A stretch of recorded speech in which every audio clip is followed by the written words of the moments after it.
రాజకీయాలలో నైతిక విలువలు ఉండయి అంటారు కదా. అట్లాంటిది ఎప్పుడు రుజువవుతుందంటే ఇట్లా పొన్నం ప్రభాకర్ లాంటి నాయకులు మాట్లాడిన మాటలు వింటాం కదా మనం, అప్పుడు మళ్ళొక్కసారి గుర్తొస్తాయి అన్నట్టు. అసలు పొన్నం ప్రభాకర్ మీరు ఏం మాట్లాడుతున్నారు, ఎవరి మీద మాట్లాడుతున్నారు, ఏం మాట్లాడుతున్నాము మనము అనేది కొంచెమన్నా సోయి ఉన్న లెక్క మాట్లాడిరా మీరు? నోటికి ఎంత మాట వస్తే అంత మాట, అడ్డు అదుపు లేకుండా ఒక మహిళ మీద మాట్లాడుతున్నాం, మహిళ ఎమోషన్ మీద మాట్లాడుతున్నాము అనేది కూడా చూడకుండా ఇష్టం వచ్చిన లెక్క మాట్లాడుతున్నారు. అసలు పొన్నం గారు ఏం మాట్లాడారు ఇప్పటికీ అందరూ చూసుంటారు. మనకి ఊర్లల్లో ఓ సామెత చెప్తారు, నడుమంత్రపు సిరి వచ్చిందనుకో వీడు కన్ను మిన్నుగా అంతలేడరా నడుమంత్రపు సిరితోని అని అంటారు చూసినావా.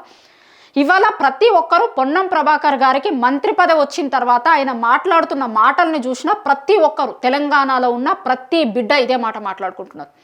నిజంగా మీరు ఏమన్నా మాట్లాడితే నేను ఏమన్నా మాట్లాడతా, మళ్ళీ ఎవరన్నా మాట్లాడితే బీసీ బిడ్డను కాబట్టి నా మీద మాట్లాడిర్రు అన్న లెక్క ఆయన ఒక బీసీ కార్డు తీసుకొని వస్తాడు.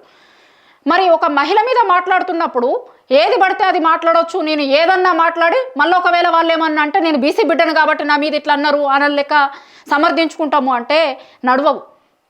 అప్పుడు ఈయనకు మంత్రి పదవి వచ్చిన రోజు నుంచి ఈ రోజు వరకు ప్రతిసారి కాంట్రవర్సీలే, ప్రతిసారి ఇష్టం వచ్చిన లెక్క మాట్లాడే. నిన్నగాక మొన్న కదా మీది దున్నపోతు అనే దాని మీద లాస్ట్కి క్షమాపణ చెప్పుకున్నారు మీరు. ఆయనే బుధవారంలోగా నేను టైం ఇస్తున్నా, బుధవారంలోగా దీని మీద మీరు స్పందించకపోతే ఏం జరుగుతుందో చూడుర్రి అంటే భయపడి క్షమాపణ చెప్పుకున్నారు మీరు. మీ సహచర మంత్రి వార్నింగ్ ఇస్తే భయపడి క్షమాపణ చెప్పిన మీరు ఇవాళ మహిళలు కాబట్టి మేము ఏమన్నా మాట్లాడవచ్చు, ఎంతన్నా మాట్లాడతామన్న లెక్క మాట్లాడుతున్నారా? అసలు తెలంగాణ సమాజం చూస్తుంది అనే సోయి కూడా లేకుండా మంత్రిని కాబట్టి నేను ఏమన్నా మాట్లాడినా నడుస్తుంది, ఏమైనా మాట్లాడితే ఒక మహిళ ఎమోషన్ని కూడా రాజకీయాలకు వాడుకుంటా. ఆమె రాజకీయం చేస్తుంది అన్నారు కదా, ఆమె కాదు రాజకీయం చేసింది, మీరు రాజకీయం చేసింది. ఒక మహిళ ఎమోషన్ని రాజకీయం చేస్తుంది మీరు. ఒక్కసారి పొన్నం గారు ఏం మాట్లాడిరో చూడుర్రి. ఆ ఏడుపుల యొక్క ప్రక్రియ చూస్తుంటే ఆర్టిఫిషియల్ గా నువ్వు ఏడవాల్సిందే అని వీళ్ళు చెప్తున్నటువంటి అంతర్గతంగా కొంతమంది కార్యకర్తలు చెప్తారు, అమ్మ నువ్వు ప్రతి డ్యాన్స్ ఏడవాలని ఆమె చెప్తుంటే కృత్రిమ ఏడుపు అనేటువంటిది మంచిది కాదు. ఆ సోదరి పట్ల మాకు సానుభూతున్న రాజకీయాలు సానుభూతి వేరు. వేదికల మీద రాజకీయ ప్రసంగాల మధ్య కన్నీళ్లు పెట్టుకొని సానుభూతి ఒట్టు సంపాదించాలని ప్రయత్నం చేస్తున్నాం. ఇంకా కన్నీళ్లు పెట్టుకొని ఒకరు ఓదార్చుంటే ఒక ఈ డ్రామా అంతా కూడా సినిమాలో చూసినట్టు అనిపిస్తా ఉంది. సానుభూతి అట, డ్రామా అట. ఏంది డ్రామా? ఈయన మాట్లాడుతూ ఉంటే ఇంకా పక్కన ఒకరు ఉంటారు. ఎవరు వీళ్ళు? హైదరాబాద్కు మొదటి వ్యక్తిగా మనం పిలుచుకునే హైదరాబాద్ మేయర్ విజయలక్ష్మి గారు పక్కన ఒక మహిళను పెట్టుకొని ఒక మహిళ మీద మాట్లాడడానికి నేను మాట్లాడుతున్నా అనే సోయి కూడా లేకుండా డ్రామా ఆట, సానుభూతితోని ఓట్లు పడవట. ఒక ఇంట్లో పెద్ద దిక్కును కోల్పోయింది ఆమె. ఏ రోజు కూడా మాగంటి గోపీనాథ్ గారు ఉన్నన్ని రోజులు ఏ రోజు రాజకీయాలలో ఉన్న వ్యక్తి కాదు, రాజకీయాలలో ఉన్న మహిళ కాదు. మీలాంటి వాళ్ళు చెయ్యబట్టి మహిళలు రాజకీయాలలోకి రావాలంటేనే భయపడే పరిస్థితి మీలాంటి వాళ్ళ వల్ల మహిళలు రాజకీయాలలోకి రావాలంటేనే భయపడుతున్నారు. ఎస్, మీలాంటి వాళ్ళ వల్లే మహిళలు రాజకీయాలలోకి రావాలంటే కూడా భయపడుతున్నారు. ఆమె భర్త చనిపోయి తప్పనిసరి పరిస్థితులలో ఇవాళ రాజకీయంలో అడుగుపెట్టాల్సి వచ్చింది. తప్పనిసరి పరిస్థితులలో ఇవాళ రాజకీయంలో అడుగుపెట్టినప్పుడు ఒక వేదిక మీద ఆ చుట్టూ ఉన్నోళ్ళందరూ గతంలో మాగంటి గారు ఉన్నప్పుడు ఏం చేసిర్రు, ఎట్లా ఉండే అనేది అందరూ చెప్తున్నప్పుడు ఆమె ఆయనను గుర్తు చేసుకొని అదంతా గుర్తొచ్చి ఆమెకి స్టేజ్ మీద ఏడుస్తున్నట్టు అది ఆర్టిఫిషియల్ లెక్క కనిపిస్తుంది అట. ఈయనకి ఆర్టిఫిషియల్ అట, డ్రామా అట. నేను అడుగుతావు మాట, ఇప్పుడు మీ ఇంట్లో ఎవరైనా చచ్చిపోతే మీ ఇంట్లో ఏడిసిర్రు అనుకోర్రి, మీరు కూడా ఇట్లానే మాట్లాడతారా? మీరు కూడా రాజకీయాలలో ఉన్నారు కదా, మీరు కూడా రాజకీయాలలో ఉన్నోళ్ళే కదా. మీ ఫ్యామిలీలో ఎవరైనా చచ్చిపోయి మీ ఫ్యామిలీలో ఉన్నోళ్ళు ఏడిస్తే మా ఫ్యామిలీ వాళ్ళు కూడా డ్రామా చేస్తుర్రు అనగలుగుతారా మీరు? అంటారా మీరు అంటున్నా? అలా నేను అసలు మాట్లాడాలంటే కూడా ఇట్లాంటి సబ్జెక్ట్ మీద ఈయన మీద మాట్లాడాలంటే కూడా ఏం మాట్లాడతాము? ఇక ఇంత ఇట్లా దిగజారిన రాజకీయాలు అంటారు చూసినావా, అట్లా దిగజారిన లెక్క మాట్లాడితే అంత దారుణమైన మాటలు కిందికి దిగి ఒక మహిళ ఎమోషన్ని కూడా ఇంట్లో ఎవరన్నా చచ్చిపోతే చాలా ఏండ్ల వరకు కూడా వాళ్ళు చేసిన పనులు వాళ్ళ గురించి ఎవరన్నా వచ్చి మాట్లాడి పలానా టైంలో నాకు ఈ పని చేసిండు అది ఇది అని కనుక వాళ్ళు చెప్తే అది గుర్తు చేసుకొని సంవత్సరాలు గుర్తొస్తాయి మనుషులకి. ఒక వ్యక్తి చనిపోతే, భర్త చనిపోయి కొన్ని నెలలు అవుతుంది, ఆమె రాజకీయంలోకి తప్పనిసరి పరిస్థితులలో అడుగుపెట్టాల్సి వచ్చింది.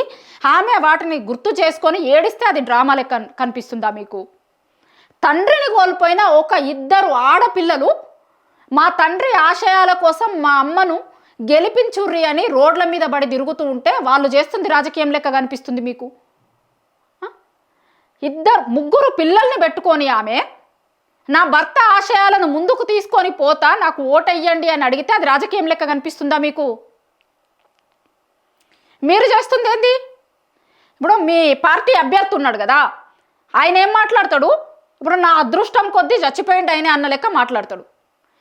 ఏం మాట్లాడుతుర్రు? ఇప్పుడు రాజకీయాలు ఉండొచ్చు కానీ ఇంత దిగజారిన రాజకీయాలు చేయడము, ఇంత దిగజారుడు మాటలను అయితే ఇప్పటివరకు చూడలే పాలిటిక్స్లో. ఒక్కసారి ఈయన మాట్లాడింది దేని గురించో ఆ వీడియో కూడా చూపిస్తాను నేను మీకు. ఈరోజు ఇంత కుటుంబం తల్లి ఈమె మాగంటి సునీత గారు. జూబ్లీ హిల్స్లో ఇప్పుడు ఉప ఎన్నిక జరుగుతుంది. ఆ ఉప ఎన్నికకు మాగంటి గోపీనాథ్ చనిపోయిండు. ఆ ప్లేస్లో వాళ్ళ భార్యకు బీఆర్ఎస్ పార్టీ టికెట్ ఇచ్చింది. నిన్న దీనికి సంబంధించిన ప్రచారంలో వేదిక మీద వాళ్ళు ఎలక్షన్ ప్రచారంలో భాగంగా ఒక దగ్గర వాళ్ళ పార్టీ వర్కింగ్ ప్రెసిడెంట్, వాళ్ళ పార్టీ నాయకులు అందరూ కూడా ఉన్నారు. ఎన్నికల ప్రచారంలో భాగంగా ఒక మీటింగ్ చేసిరు. ఆ మీటింగ్లో ఈమెను మాట్లాడమని చెప్పినప్పుడు సహజంగానే ముందు ఎదురుగా ఉన్న వాళ్ళందరూ ఈమె కంటే ముందు మాట్లాడిన వాళ్ళు గోపన్న ఉన్నప్పుడు ఇట్లా చేసిండు, మాకు అట్లా చేసిండు, మా నియోజకవర్గంకి ఇంత చేసిండు అని మాట్లాడినప్పుడు ఆమె మాట్లాడుకుంటూ ఏమన్నది, ఇంత పెద్ద కుటుంబాన్ని ఇచ్చిపోయిండు నాకు అనేది ఏ మహిళకైనా, భర్త చనిపోయిన ఒక మహిళ తన భర్తని తలుచుకొని ఎమోషన్ అయ్యే, అది కూడా కాంగ్రెస్ ప్రభుత్వంలో లేదా? కాంగ్రెస్ ప్రభుత్వంలో ఒక భర్త చనిపోయిన మహిళ, రాజకీయంలోకి వచ్చిన మహిళ, ఒక పార్టీ అభ్యర్థిగా ఉన్నటువంటి మహిళ, ఆమెకి ఆమె భర్తను గుర్తు చేసుకొని ఏడ్చే అధికారం కూడా లేదా? ఒక్కసారి వీడియో చూడుర్రి. ఆయన పైనుంచి చూస్తూనే ఉంటారు. ఎంతమందిని అండగా ఇచ్చారు నాకు. గోపీనాథ్ గారి ఆశయాలు అందరం కలిసి ముందుకు తీసుకువెళ్తాం.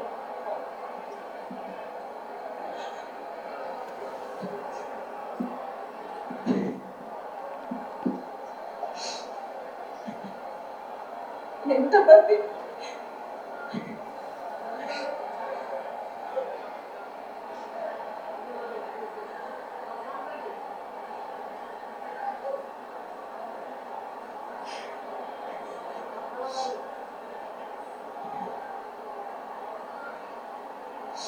మీ ఇంటి ఆడబిడ్డగా అనుకుని నాతో పాటు అందరూ కలిసి గోపన్న ఆశయాలు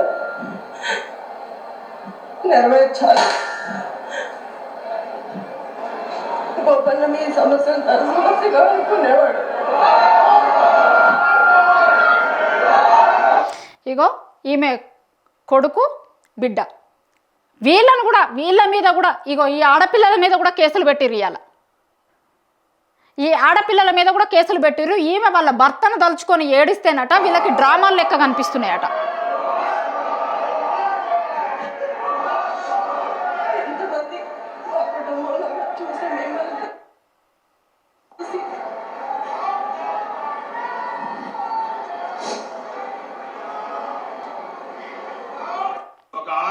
ఇగో ఇది ఇంకొక మంత్రి, వాళ్ళ ప్రభుత్వంలో ఉన్న మంత్రులకి మహిళల పట్ల, ఆడవాళ్ళ పట్ల ఉన్న గౌరవం ఏంది అని చెప్పడానికి మచ్చు తునకలు ఇవి. ఇప్పుడు చెప్పడానికి ఒక ఉదాహరణలు వీళ్ళకి మహిళల పట్ల ఎంత గౌరవం ఉంది వీళ్ళ ప్రభుత్వంలో ఉన్న మంత్రులకి అంటే ఇగో ఇంత గౌరవం ఉంది మహిళలంటే. కూతురు కన్యలను కూడా వదిలిపెట్టేటట్లు లేరు. వాటి ద్వారా కూడా మన అధికారం పొంది ఈ రాష్ట్రాన్ని గతంలో దోచుకున్నటువంటి తీరుగానే మళ్ళీ దోచుకోవటం. ఇంకో మంత్రి తుమ్మల గారు అసలు ఆమె ఏడుపును కూడా ఉపయోగించుకుంటారు అన్న లెక్క మాట్లాడుతున్నారు. అసలు మీరేం మాట్లాడుతున్నారు మీకు అర్థమవుతుందా? మీ ఇండ్లల్లో ఎవరన్నా చచ్చిపోతే మీ ఇంట్లల్లో ఉన్న ఆడోళ్ళు ఏడిస్తే కూడా ఇదే స్టాండ్ మీద మీరు నిలబడతారా? ఇట్లనే వేరేటోళ్ళు అంటే ఒప్పుకుంటారా? మీ ఇంట్లో ఉన్న ఆడోళ్ళకి ఒక రూల్ ఉంటుంది, వేరేటోళ్ళకి ఇంకొక రూల్ ఉంటుందా? నేను ఇంతకుముందు ఫస్ట్ చెప్పినట్టు మీలాంటి వాళ్ళ వల్లే రాజకీయాలకి మహిళలు రావాలంటే భయపడుతుంది, మీలాంటి నాయకులను చూసే. అక్కడో ఇక్కడో ఎవరన్నా ఇట్లాంటి వాళ్ళు బయటకు వస్తే ఇట్లాంటి మాటలా మీరు మాట్లాడేది? మీ ఇండ్లల్లో కూడా ఆడోళ్ళు ఉన్నారు కదా, ఇట్లా మాట్లాడితే మళ్ళీ మేము కేసులు పెడతాము, మేము ఇవి చేస్తాము అవి చేస్తాము అని మాట్లాడతారు. కానీ మీరు ఏం మాట్లాడుతున్నారు? ఒక మహిళని ఎంత కించపరిచిన లెక్క మాట్లాడుతున్నారు, ఆమె ఎమోషన్ ఎంత కించపరిచిన లెక్క మాట్లాడుతున్నారు, తెలంగాణ సమాజం చూస్తుంది. అట్లాంటి ఆడోళ్ళ ఏడుపులు తగిలి అట్లాంటి మహిళల కన్నీళ్ళలో మీ పార్టీ కనుమరుగైపోతుంది చూడురి. అసలు భర్త చచ్చిపోయి ఆమె తప్పనిసరి పరిస్థితులలో రాజకీయాలలోకి రావాల్సి వస్తే ఒక మీటింగ్లో ఆమె మాట్లాడిన కన్నీళ్ళని కూడా ఇంత దారుణంగా మాట్లాడితే ఇప్పుడు మీకేమన్నా చేసినవి ఉంటేనేమో చెప్పుకునేటోళ్ళు. 2 ఏళ్ల నుంచి కాంగ్రెస్ పార్టీ ఏమైనా చేసింది, అధికారంలోకి వచ్చిన తర్వాత ఇగో మేము గివి చేసినాం గవి చేసినామని ఏమైనా చేసినవి ఉంటేనేమో చెప్పుకునేటోళ్ళు. చేసినవి ఏం లేవు కదా, మరి జనాల దగ్గరికి పోయి ఏం చెప్పుకోవాలి? ఏం చెప్పుకునేటందుకు ఏం లేదు కాబట్టి మేము ఇగో ఇట్లా రాజకీయాల ఇప్పుడు అభ్యర్థి ఎవరైతే ఉన్నారో ఆమెని డిమోరలైజ్ చేసే లెక్క, ఆమెని కుంగిపోయే లెక్క మేము మాట్లాడతాం. దీనివల్ల ఆమె కుంగిపోవాలి, ప్రచారం చేసుకోవద్దు, ఏం చేయొద్దు. ఇప్పుడు మీరు ఏమైనా చేసినవి ఉంటేనేమో మంచిగా ఉంటుండే, దాని గురించి చెప్పుకునేటోళ్ళు. చేసిన ఏం లేవు కదా, జనాల దగ్గరికి పోయి ఏం చెప్పుకోవాలి? జనాల దగ్గరికి పోతే బాకీ కార్డులు మీ ముఖాన కొడుతుర్రు. మీరు ఇస్తామో అన్నాయి, కొత్తగా ఇస్తామన్నా ఏం చేయాల్సిన అవసరం లేదు, ఇక బాకీ ఉన్నాయి ఏందో చూడుర్రి అని బాకీ కార్డులు మీ ముఖాన కొడుతుర్రు. ఏమన్నా చేసినవి ఉంటేనేమో అక్కడికి పోయి చెప్పుకునేటోళ్ళు. చేసిన ఏం లేవా, ఏం చెప్పుకోవాలి? జనాలందరూ తిరగబడేటట్టున్నారు. జనాలందరూ మీరు ఏం చేసిర్రు అసలు, మళ్ళీ అలా ఏ ముఖం పెట్టుకొని మా దగ్గరికి ఓట్లు అడిగేటందుకు వస్తున్నారు అని అడుగుతున్నారు. కాబట్టి ఏం చేయాలి ఇప్పుడు? ఇగో ఇట్లాంటివి చేయాలి. ప్రచారంలో తిరుగుతున్న ఆ మహిళని తక్కువ చేసిన లెక్క మాట్లాడే, ఆమె కుంగిపోయేటట్టు చేసి ఆమె ఇంటికే పరిమితమయ్యేటట్టు చేయాలి. రావద్దు, ఆమె ప్రచారంకి రావద్దు, అట్లా దెబ్బతీసేటట్టు, ఆమె నైతికంగా దెబ్బతీసేటట్టు మాట్లాడాలి. మీ ఇంట్లో కూడా ఒక ఆడోళ్ళు ఉన్నారు అనే సోయి లేకుండా మాట్లాడుతున్నారు, మీ పక్కన కూడా ఒక మహిళను పెట్టుకొని మాట్లాడుతున్నా అనే సోయి లేకుండా మాట్లాడుతున్నారు. ఖచ్చితంగా తెలంగాణ సమాజం చూస్తుంది, ఇదంతా కూడా మహిళలందరూ కూడా చూస్తున్నారు. ముఖ్యంగా తెలంగాణలో ఉన్న, తెలంగాణ రాష్ట్రంలో ఉన్నటువంటి ప్రతి మహిళ ఇగో ఇట్లాంటివి కాంగ్రెస్ నాయకులు మాట్లాడుతున్న మాటలను చూడాలని విజ్ఞప్తి చేస్తున్నాను నేను. ఇవాళ పొన్నం ప్రభాకర్ గారు మాట్లాడింది ఏంది అనేది తెలంగాణలో ఉన్న ప్రతి మహిళ గుర్తుంచుకోవాలి. ఒక్కసారి కాంగ్రెస్ పార్టీకి ఓట్లేసే ముందు, ఓట్లేసే అమ్మలందరూ కూడా మీరు గుర్తుంచుకోరి, ప్రతి మహిళ గుర్తుంచుకోరి, కాంగ్రెస్ నాయకులకి మహిళల పట్ల ఉన్నటువంటి గౌరవం ఎంతుంది, మర్యాద ఎంతుంది. ఒకవేళ ఇంట్లో ఎవరైనా చచ్చిపోతే ఆమె ఆ భర్త గుర్తొచ్చి ఏడిస్తే కూడా దాన్ని కూడా రాజకీయం చేసి మాట్లాడే వీళ్ళ రాజకీయ నాయకుల మాటలు ఎట్లున్నాయి అనేది ఒక్కసారి గుర్తుంచుకోరి. ముఖ్యంగా జూబ్లీహిల్స్లో ఉన్న ప్రతి ఒక్క ఓటరు ఒక్కసారి పొన్నం ప్రభాకర్ మాట్లాడిన మాటలను గుర్తుంచుకోవాలని నేను అందరికీ చెప్తున్నా.